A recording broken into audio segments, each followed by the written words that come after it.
Hi, thanks for joining me today. In my indoor kitchen today, I have a tiny kitchen. It's a humble kitchen, welcome to it, but I can have a tiny kitchen because I have my 5 things I cook with here.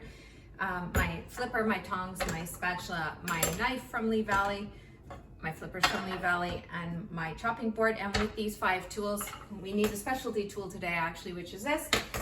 With these 6 tools, I'm going to make a Jamaican curry. I'm also going to tell you the difference between a Jamaican curry and an Indian curry from my perspective, what I have figured out. Here is a Jamaican curry mix that I bought at a Jamaican store. It's called Ram Goat Miracle. I've used it before. I've made a lot of Jamaican curries. And here is the difference between the Indian spice and the Jamaican spice. Basically, the Jamaican spice is Indian spice with some allspice in it. And allspice is basically garlic, cloves, nutmeg kind of taste, which I don't really love. So I've taken some nutmeg, some cloves, and I've added them into some of my Indian spice here because I ran out of this. I've added some nutmeg and cloves, and I'm gonna go easy on the cinnamon. I'm gonna use a cinnamon stick because then I can smell when it's too much cinnamon instead of putting some cinnamon powder in here. So my Jamaican spice, my Indian spice with nutmeg and cloves added is what I'm gonna use today. And I have put some salt on this goat. I asked for bone-in goat, but I got unboned, bone-out goat. I definitely, when you're making goat curry, get the bone in. It's worth it. So let's go ahead and make this into a curry. So just like in Indian cooking, which is not like North American cooking, we cook the spices first. I'm going to do this in ghee. All of the Jamaican recipes for goat curry you're going to say to do it in oil, but I'm going to do it in ghee just because, based on experience, I love the taste of ghee and I love the taste of tallow, but I don't have any tallow. So I'm going to do this in ghee, which has a very low melting point. So you can see that that's melting already. Do you cook with ghee? Have you experienced how wonderful ghee is to cook with and how tasty it is compared to oil? It's a clarified butter and it's really yummy. Now widely available here in Canada. And I'm going to take 2 teaspoons of my Ram Goat Miracle, which is my Jamaican spice that I can just buy at a Jamaican store if I'm lucky to have one near me.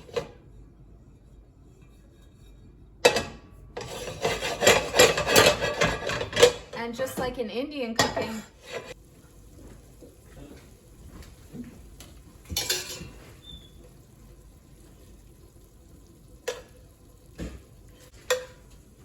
now I've browned the meat, it smells really good. I just feel like I need more spices in there. I'm gonna put some in right now. And now I'm gonna add my onion. I'm gonna caramelize it a little bit, and I'm gonna put salt on it as it's cooking just to get the perfect caramelization that I like.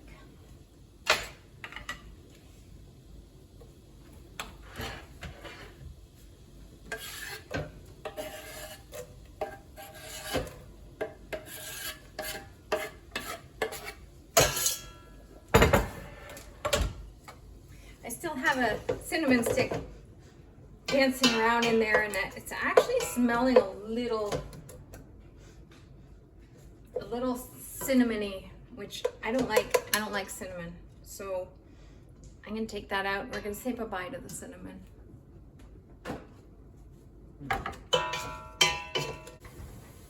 Never burn your onions as you're caramelizing them. There's a fine point between caramelized and browned onions. If you want to caramelize them, put a little bit of salt on them. Let them sit there and get hot but not burnt. If you're not experienced at browning onions, then just have it on as low as possible. This is a nice local garlic. You can consult a curry recipe for how much to use.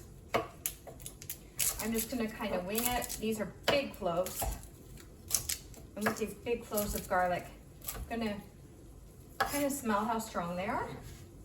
I think I'll be fine with 3 of them. I like a lot of garlic in recipes. Some people probably wouldn't put 3 in, maybe people would put more. I'm making this for a company, so I would put more if I were making it for myself. If you're getting fresh local garlic, you might have some little bruises on it compared to what you're gonna find sorted at the grocery store. I don't like using a garlic press. I think it makes it a little mushy.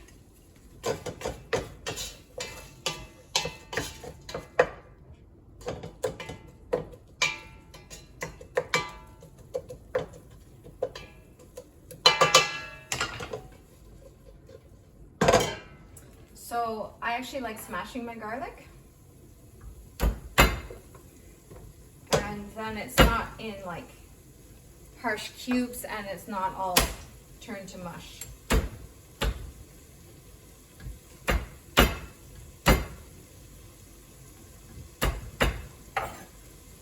After I smash it, I just kind of break it up a bit.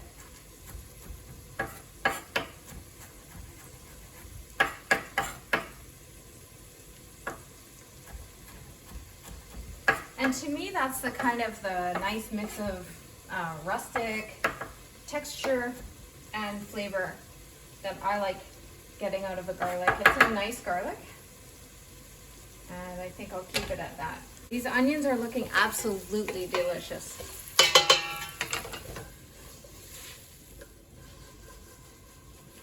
And they smell incredible. If I could tell you how this smells, it smells so good. Don't overthink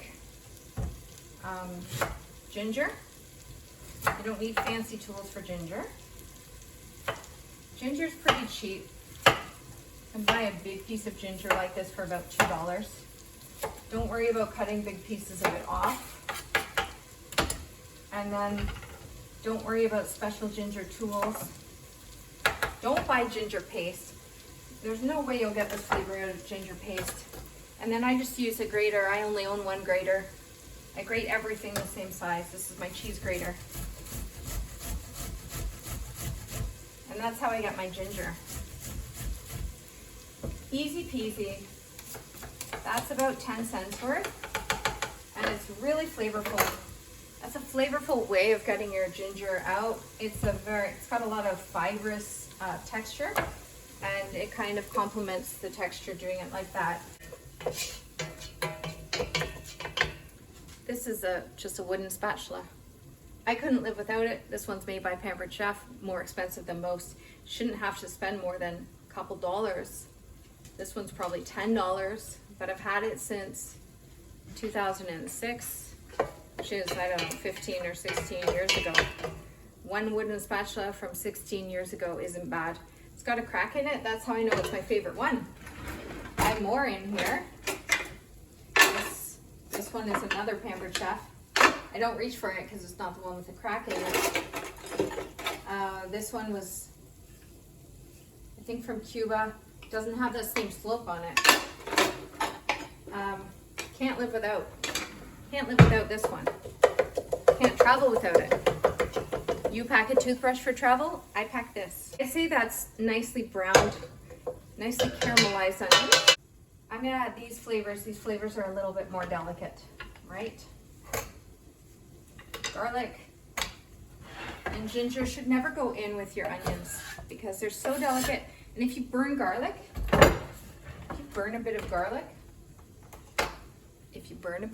you've messed up your entire dish. And it's sensitive to burning. So I'm just gonna cook this for a bit to pull the flavor out of the garlic and the ginger. Do feel like putting salt in there. Maybe I'll put a little bit of my spices in instead. I feel like when this is a curry in the end, I want it to be a little bit more kind of oily, on the fatty oily side, because it's for guests. It has to be really yummy. And I'm just gonna observe the flavor, observe the smells of this to know when I'm getting that garlic and that ginger out.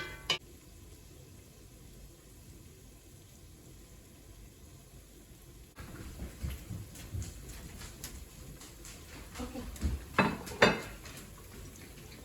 Okay, take it.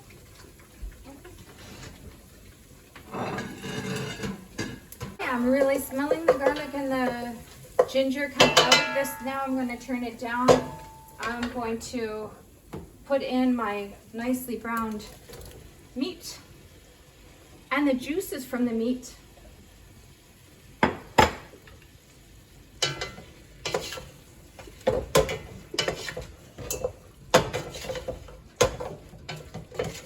It smells so good. It smells so good. At this point, I'm going to put the rest of the spices in. I'm going to add, I don't have any peppers. The season is over. So I'm going to use a homemade hot sauce that I know was made with fresh pepper. And I'm going to pretend that's my peppers.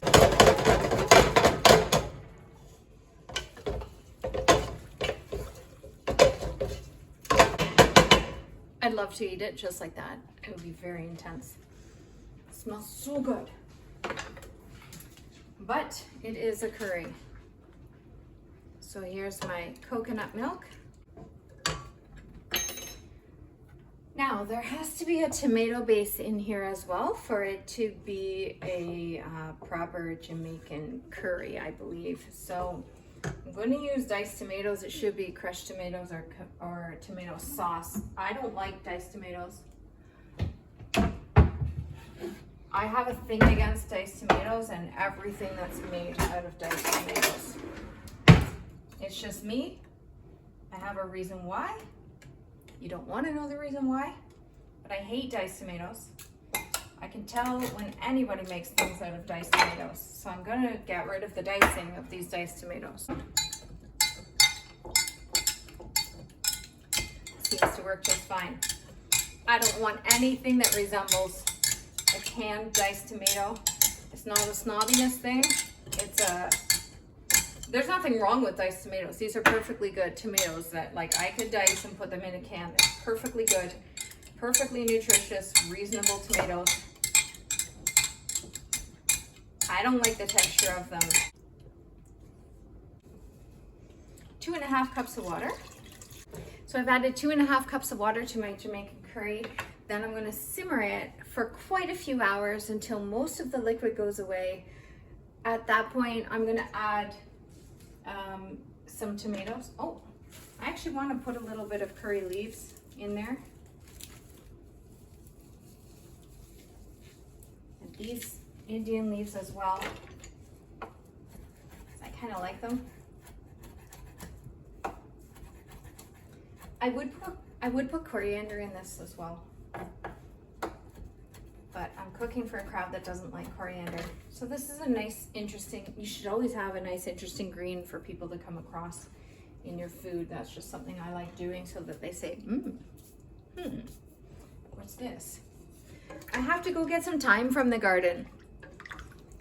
And yes, I can grow thyme in the winter, in December in Canada.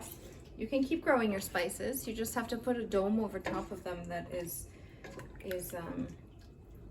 glass. So I have a glass fish bowl over top of my thyme. I'll go get some sprigs of thyme and we'll put them in here as well. So here's some thyme grown in the winter in Canada.